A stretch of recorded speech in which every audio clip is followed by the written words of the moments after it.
Hi folks, welcome to this video on multiple choice questions in math for the PEI secondary math assessment. But I like to call this the SMA HACKDOWN Pre-Calculus edition. And this is about teaching you how to do a multiple choice question efficiently in mathematics.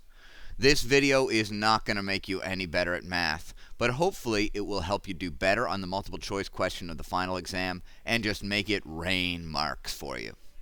Ideally, you'd know what you're doing on all the questions, and that's definitely a requirement for the constructed response section. But when it comes to multiple choice, there are some properties that we can exploit, and we're going to look at those. So multiple choice exams should be a gift in math. That doesn't mean that we can get all the questions right, but it should be easier than not having multiple choice. They're often done poorly, though, because students will do a problem and don't find their answer in the list of potential solutions. So this is what often happens. Johnny gets a tricky question, but he knows how to solve it. He spends 5 minutes working on the problem, but he makes some silly mistake so that his answer doesn't appear in the multiple choice options. And then Johnny just despairs and randomly guesses at one of the 4 answers. This is not a good tack. Or else what might happen is you might leave it blank, and that's unforgivable. You can't leave a multiple choice question blank on the SMA. There is no benefit to that. So I'm going to show you 4 techniques, and then we're going to kind of practice them. The first technique, and this is true for any kind of multiple choice quiz that you might run into, whether it's math or otherwise, is to eliminate unreasonable answers. Even if you can't isolate the right answer, you can greatly improve your probability of answering correctly. So we're going to do this for every question. So let's take a look at this one here. We've got the sum of the first 100 positive even numbers is one of these options. Let's think about which ones are unreasonable. Now hopefully you know how to do this question. This is a basic arithmetic series question. But is the sum of the first 100 even positive numbers going to be 2? No, it's not. Is it going to be 100? No, because it's going to be 2 plus 4 plus 6 plus 8 plus 10. It's going to add up pretty quickly. So if we had guessed right from the start, our probability of guessing the right answer would have been 1 in 4. And you could expect to get basically 25% on your multiple choice portion if you just guess every question. Right now, we've improved our odds so that even if you are a monkey, you have a 50% chance of getting this question right. And of course, if you do it properly, then you'd use your SN formula, and we'd say all this stuff, n over 2, 2 times t1, plus n minus 1 times d. And we could catalog all the stuff for this series. But just by guessing now, we have a 50% chance. If we actually do the question out, well, we can say t1 is 2 and so on. But that's not what this video is about. You can check out arithmetic sequences and series and the key concepts. You get S100. Is 10,100, and you'd choose the right answer. But if you were clueless, you could still end up with a 50% chance of getting it right. Okay, second thing we'll look at is solving equations and inequalities. So in mathematics, in a multiple choice question, the possible answers usually contain some common errors. So they want to put some things in this A, B, C, D down here that are common things that people do wrong. And there could be silly little mistakes. In test construction, we call these distractors. And there's a good reason for having them. We want to figure out what people are doing commonly that is wrong. And that way, as educators, we can work on those things. But when you get this multiple choice test, instead of solving an equation, you could just check which of the answers actually balance the equation. So instead of going through the process of taking this kind of miserable looking rational equation and solving it, we could just plug in the numbers. Let's see, if I put in k equals 2, that'll be 4 times 2 minus 1 all over 2 plus 2 minus 2 plus 1 all over 2 minus 2. I'm just plugging it in to this, and I'm wondering if that's equal to 2 squared, blah, blah, blah, blah. Now right away, I can see this is going to be a 0 on the bottom. That's not going to make any sense. I can't have 3 over 0. This is not a good solution. And if you had a better clue of what's going on, then you could right away say, oh, 2's no good. It's a restricted value. Also, negative 2's no good. It's a restricted value. We're going to have division by 0. So that's using that elimination strategy. Okay, let's see what happens if we plug in k equals 0. Well, if I put in k equals 0, I will have 0 minus 1 over 0 plus 2. So that's negative a half. Minus, this will be 0 plus 1 over 0 minus 2. So 1 over negative 2. And I'm wondering, does that balance the equation? Which would be 0 minus 0 plus 24 all over 0 minus 4. Okay, let's figure this out. This is going to be negative a half plus a half. Is that equal to negative 6? Is 0 equal to negative 6? No, it doesn't balance the equation. Doesn't work. So instead of solving the equation, I'm checking each of these solutions. By the process of elimination at this point, we know that k equals 6 must be the answer. But let's go through it anyways and make sure that it actually works out so that you can see how you would verify a solution. So you'd have 4 times 6 minus 1 all over 6 plus 2. 6 is going in for k all over the place here. We're wondering, is that equal to 6 squared minus 4 times 6 plus 24 all over 6 squared minus 4. Well, let's work these out. This is going to be 23 over 8 minus 7 over 4. Is that equal to, this will be 36 minus 24 plus 24. So 36 all over 32.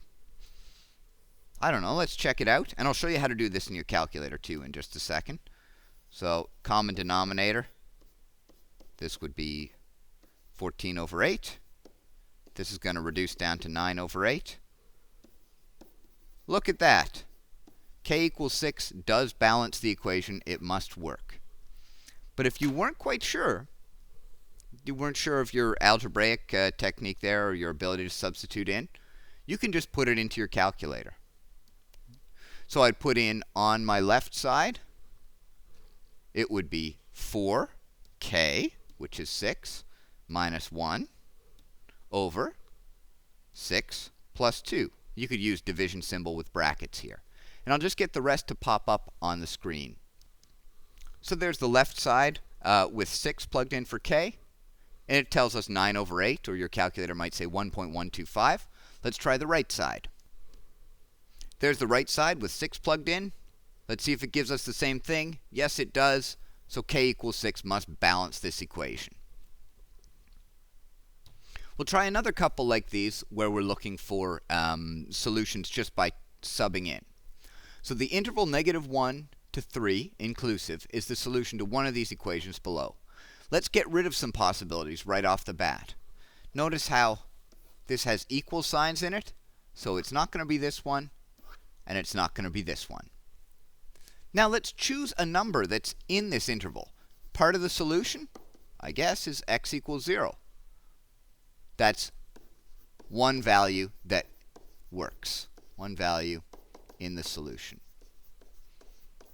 And let's see if that balances each of these. So if I put in 0 into this one right here, I'd have 0 squared minus 2 times 0 minus 3. I'm wondering, is that greater than or equal to 0? Is negative 3 greater than or equal to 0? No, it is not. This is not the solution. Let's see if it works, the number 0, which we just chose because it was convenient and easy to work with. Is that going to balance this inequality? Does it work? Yes, negative 3 is less than or equal to 0. So that's how we might do it in an inequality. If it works in more than one of them, then you'll have to choose a second value to test. Here's a system, which again, it can be a lengthy problem for you to solve. But if you're just looking for the solution, then all you have to do is sub in and see what works. So let's see if the point 410 works in both of these. So if I put in 4 for x and 10 for y into, say, this linear one to start with, that's going to give me 20 minus 10. Is that equal to 10? Yes, it works in the linear portion of the system. Now, let's put it in the other part. 4 goes in for x.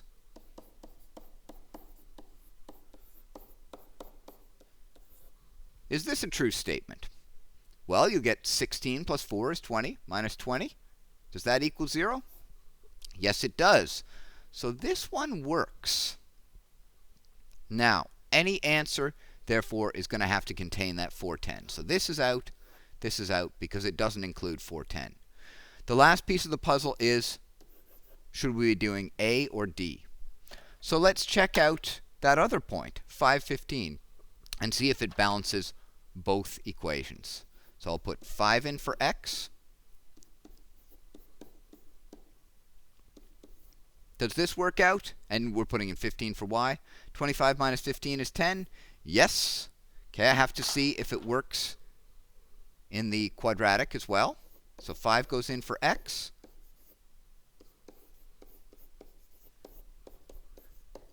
Is that going to give us 0? 25 plus 5 is 30. Minus 2 times 15, so 30 minus 30.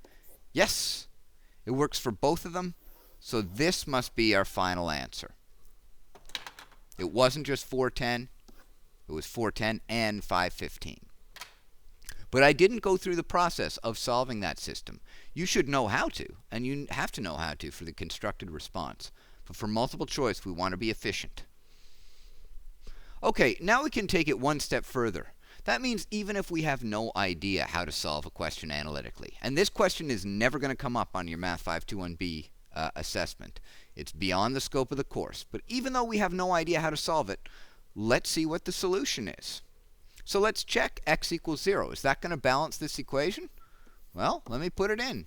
4 to the 0 minus 3 times 2 to the 0 plus 2. Is that equal to 0? Well, that would be 1 minus 3 times 1. Remember, anything to the power of 0, except 0, is going to be 1. Does this work? Yes, it does. Okay, so we can cross out this. The answer has to include 0. Let's see if any of the other ones work. Let's try the next easiest one to test would be putting in a 1.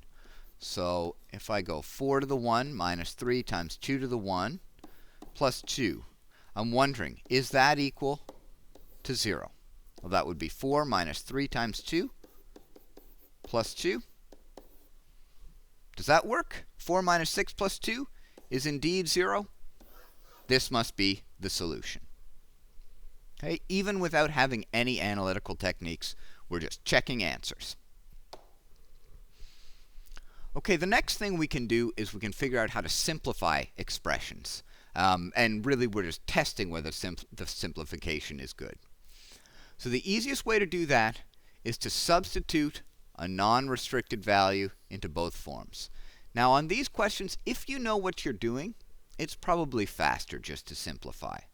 But if you don't know what you're doing, or if you're done and you have time to check, this is a good technique. So if the result is the same between the simplified version, or the alleged simplified version, and the original, then the expressions are probably equivalent. And we say probably because you may have just picked a lucky number that happened to give you the same in both expressions. If it works for several answers, then you just need to pick another value and go again. 0 and 1 are dangerous values to choose because 1 doesn't give you the right property when things are raised to a power, and 0 has its own sort of issues when we have multiplication. So maybe choose 2. That's a good number to choose in general. And if 2 doesn't work, then go ahead and choose 3. So I'll show you what I mean here. Here we've got an original expression that's kind of messy.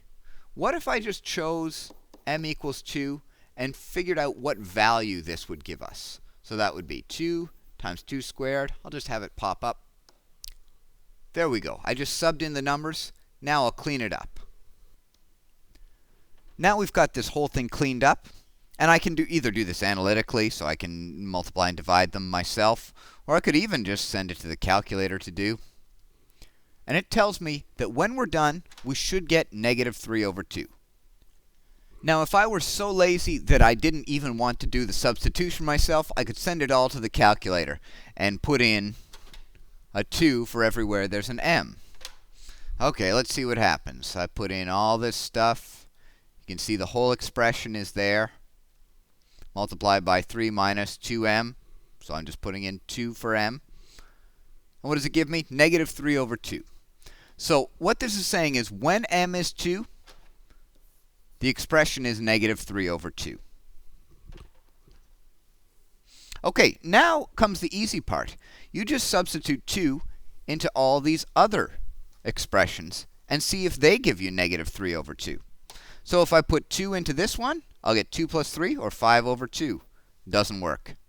If I put 2 into this one, well, I'll get 3 on top, all over 2 plus 1. Oh, that's 1. That's no good. We want negative 3 over 2. Let's check out the next one. It gives us negative 3 over 2. This is all when m is 2 we're testing. Ooh, that looks promising. Let's try the last one to see if it also gives us negative 3 over 2, because if it does, we'll have to try a different value as well. But it doesn't. It gives us 5 over 2. So here we can see that C is the answer. Now, this is marginally less useful than what we did with the solving equations and inequalities business.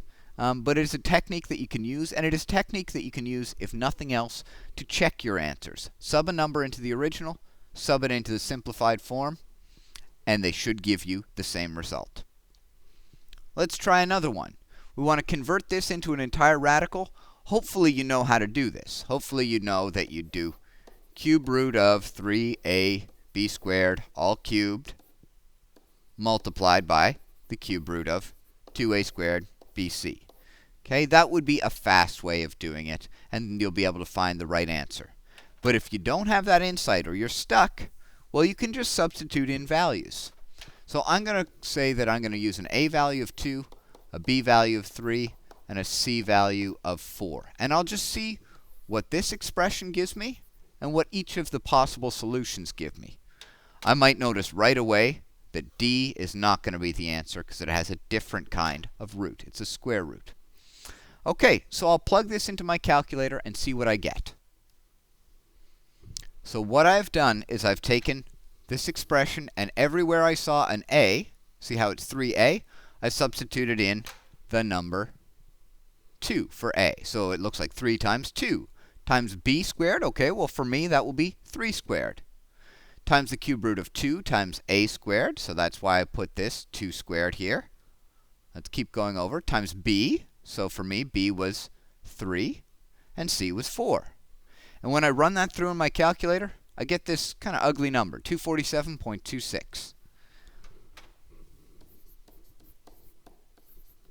So the question is, which of the other answers are also going to give me 247.26? If they do, they must be a simplified version of the original, or a different version of the original. So let's try that first one. It was going to be the cube root of 18 times a to the 4. Okay, I was saying a is 2. A to the power of 4. Times b to the power of 5. So b for me is 3. Times c. And all I'm wondering is that going to give me 247 as well? No, it is not. This is not the answer. Okay, we'll do the same thing for the next one. Cube root, let's see if it works out. I'm saying 54 times a, which is 2 for me, to the power of 5, times b, which for me is 3, to the power of 7, times c, which is 4.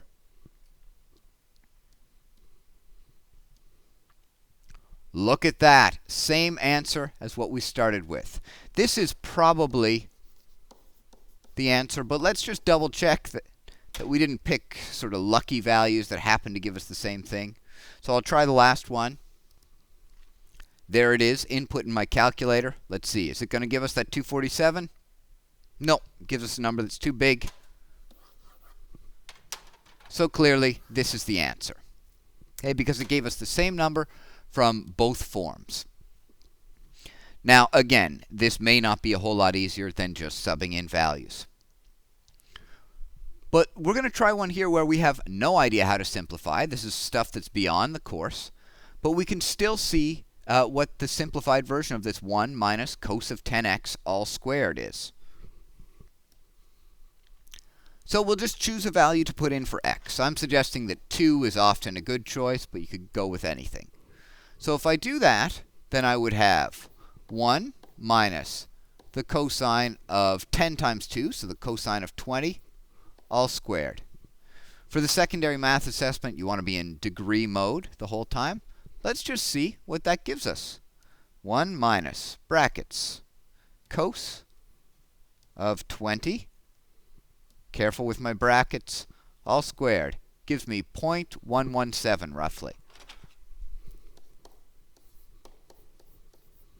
So now my only question is, which of the possible answers are going to also give me 0.117? Obviously, it's not D. Make it stop, make it stop, make it stop, make it stop. So I'm going to plug in that 2, which would mean that this one over here would be negative sine of 10 times 2, so sine of 20, all squared. Let's just figure out what that is. Negative sine of 20, close, close, squared. Negative 1.17. That is not what we're looking for. Okay, so this is right out. Now, at this point, you might see what the answer is, but let's try the next one and see what happens. This one here is going to be 1 minus the cosine of, again, x is 2, so that'll be the cosine of 100 times 2. So 1 minus cos 200. Okay, that's easy for us to put in. 1.94, clearly not the right answer. Or not the one we're looking for. So this one's out. By process of elimination, it must be answer C. And we don't really understand why. Let's see if it works.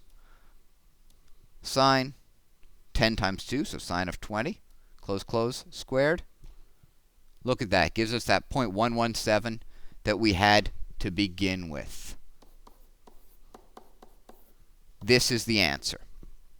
Now, again, this is not a question that is going to come up on your SMA. It's a question that's beyond the scope of the course, but it's here to see if you understand the idea of subbing in and checking whether it gives you the same value. Okay, the fourth technique is just brute force. If all else fails, you can just try stuff in your calculator.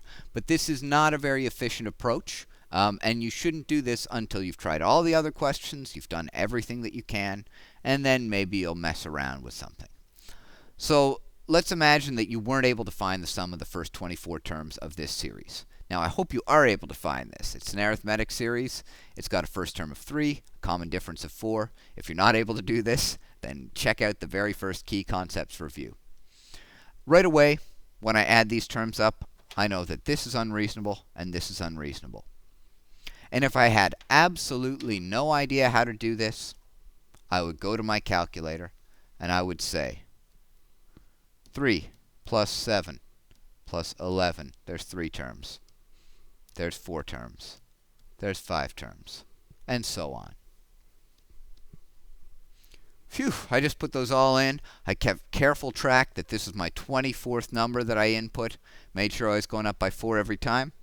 And then I just hit equals. Oh my gosh, the answer is 1176. But again, that elimination technique got you down to the point where a monkey would have a 50% chance of getting the question right. So those are the techniques that I'm pushing here, is the idea of elimination. That's really important. Being able to check your solutions to equations and inequalities, and then having this alternate approach for doing simplification, and as a last resort, brute force. So, are you ready to become a math multiple choice expert?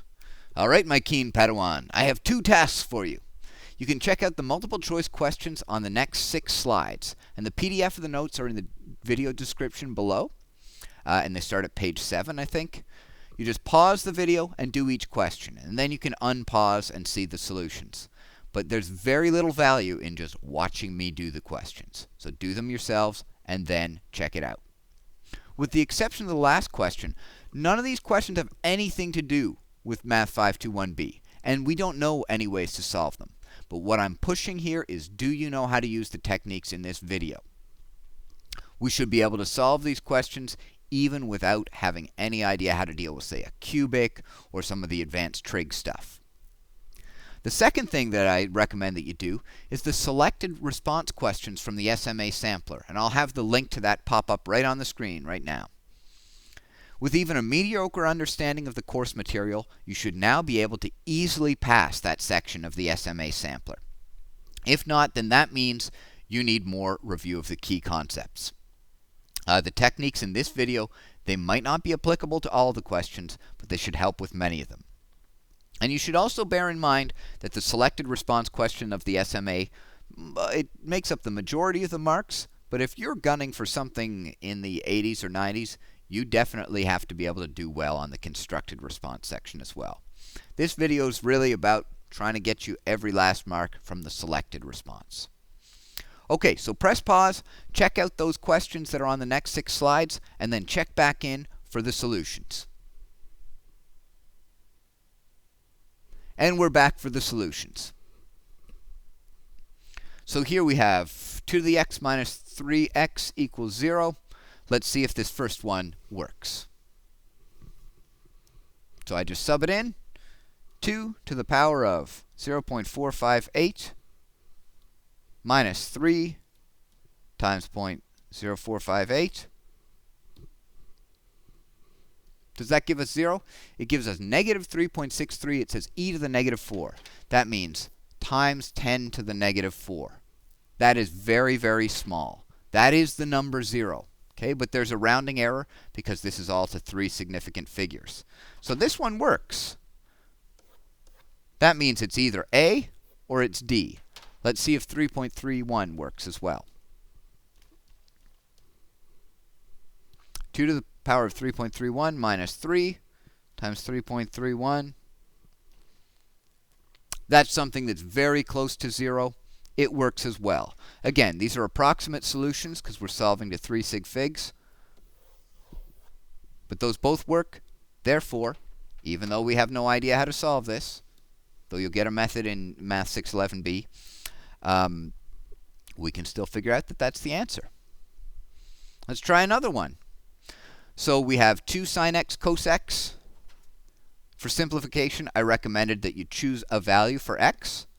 So if we go with x equals 2, then let's figure out what this is. This will be 2 sine 2 cos 2.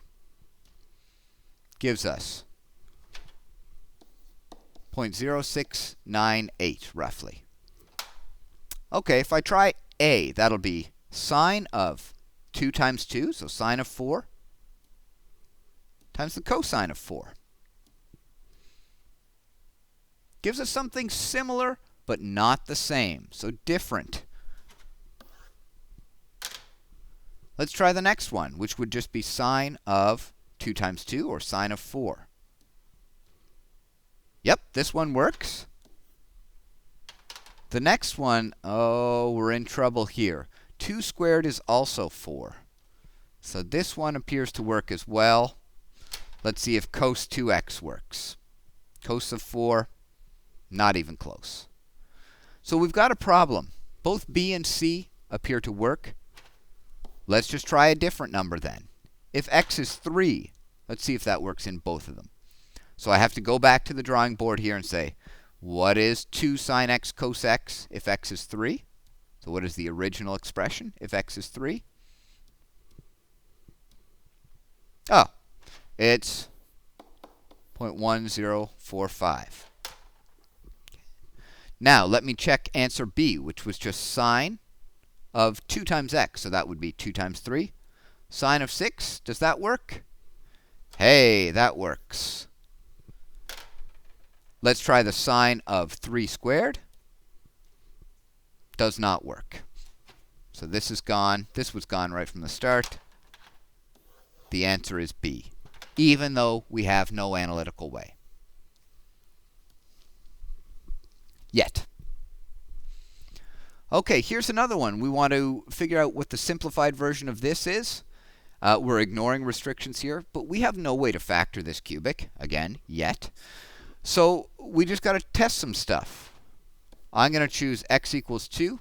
If I put x equals 2 into this whole thing, I will get 8 plus 3 times 2 squared, so that's plus 12, plus 3 times 2, that's 6, plus 1, all over 2 squared, that's 4, plus 2 times 2, that's 4, it's 1. Let's see. 27 over 9, or 3. Now let's see what happens if I put x equals 2 into each of these. So this will be 1 over 2 plus 1, 1/3. Oh, not 3. No good. B, if I put 2 in, I'll get 2 plus 1. That's 3. Ooh, this one works out. Let's see if any of the others work out. And if they do, then we'll need to choose another value as well. Okay, in the next one, if I put 2 in, I'll get 5. That's no good. And in the next one, if I put 2 in, I'll have 8 plus 2 times 2 squared, so that's plus 8, plus 2. That'll give me, doesn't really matter what it gives me, clearly not 3.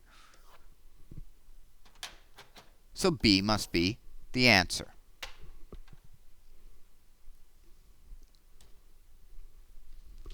Trying another one. We want us to solve a system of equations here. And here we've got an exponential graph. So the way that this actually looks is like this, and like this. And if you knew that, you could probably reason out what the solution is. But we don't know that yet. So let's eliminate something that's no good. X equals 0.641. That's no good. The solution to a system is an ordered pair.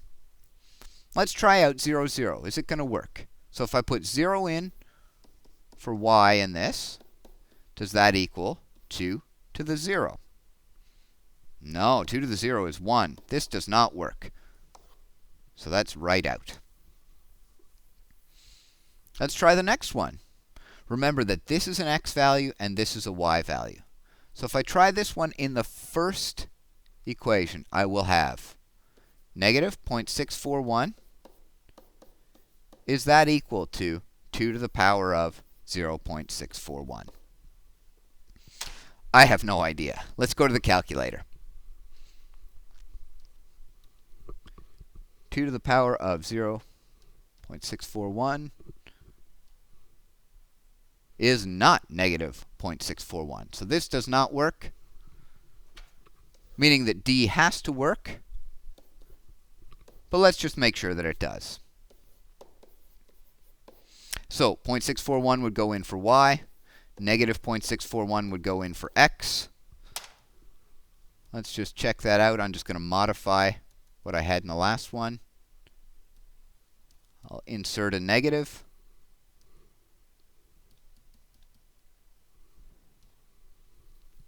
And it works.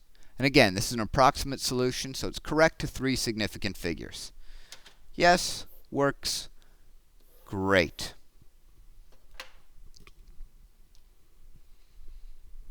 Okay, here's another one. We've got an absolute value, and in this question, the absolute value happens to be redundant.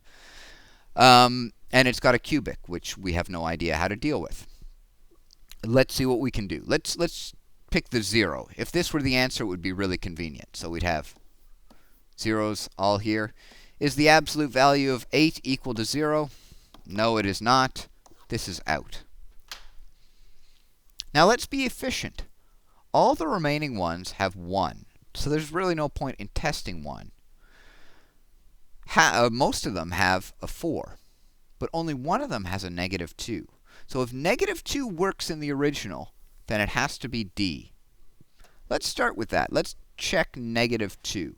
So we'd be plugging it in here. So negative 2 cubed minus 3 times negative 2 squared minus 6 times negative 2 plus 8. Is the absolute value of that equal to 0?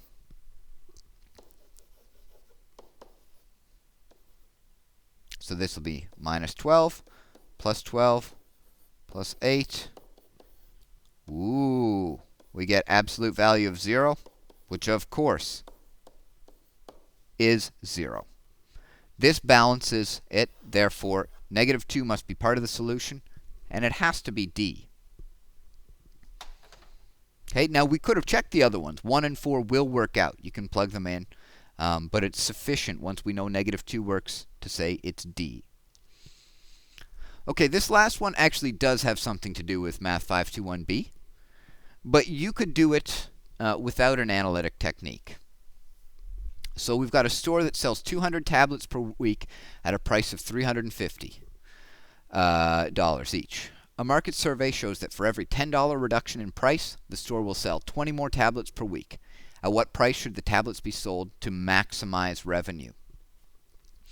Well, we could set up some algebraic way, and if it were constructed response, you would absolutely need to do that. Here, it's probably still faster to come up with an analytical way.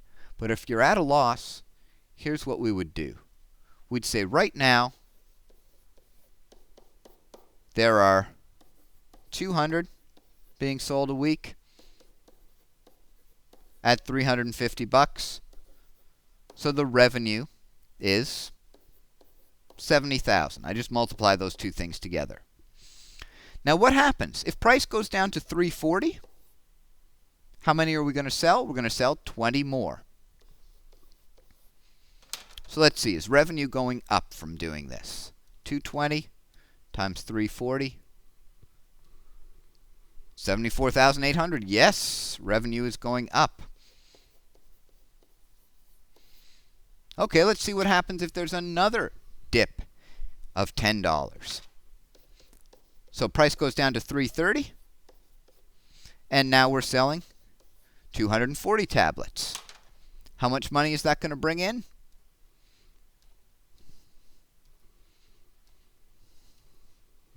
$79,200. So revenue is still going up.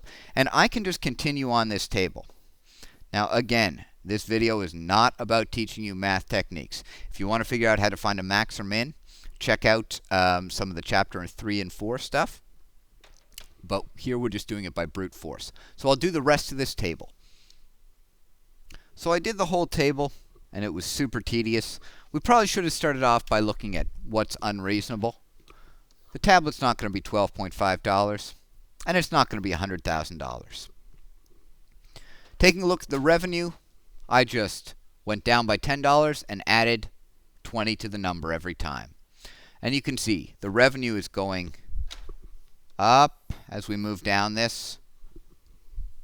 And then finally it starts to drop around here. So the max must have been between 230 and 220. We could check exactly what it is, but you know what it's going to be. What is the only answer that is between 230 and 220? It's 225. You can also notice the different distractors that are in the question. Okay, that 101,000, that's probably the revenue that comes out of the max. The 450, well, that's the number of units sold. But the price is 225. So if you've got some idea how to do these 4 techniques, eliminating unreasonable answers, checking solutions, verifying simplifications, and if necessary, brute force, but only if you have time,